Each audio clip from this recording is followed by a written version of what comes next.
The last time Nepal went to the polls, millions turned up to vote in the first elections held after the end of a 10-year civil war. This time, the crowds at political rallies are smaller and excitement among potential voters much diminished. They say we will do this, but once they win the elections, they never return. They become big people. The Maoists swept the vote in 2008, ending royal rule, and many hoped the former rebels would raise living standards in the impoverished country and complete the peace process by writing a constitution. It didn't happen.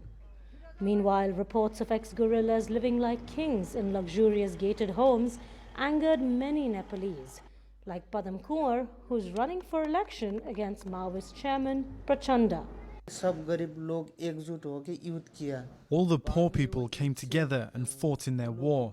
Then, when they came to power after the war ended, they did nothing for the poor. They only built fancy places for themselves, started traveling by planes everywhere and spending time in five-star hotels. They never went back to the villages. The former chef became an overnight hero when he slapped Prachanda at a public function last year. If he wins, he says he wants a constitution that guarantees the rights of Nepal's poorest people. Those who are considered untouchable, who are poor, who are female, who belong to backward communities, we first need to enshrine their rights in the constitution. After that, we need to slowly free them from poverty.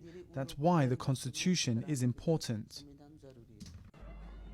Voters say they are frustrated and wary about whom to vote for after watching a string of coalition governments bicker and split, with no draft constitution in sight.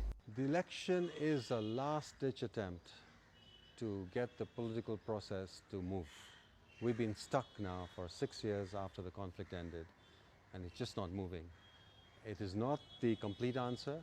It's probably not the best answer, but it's the only way out.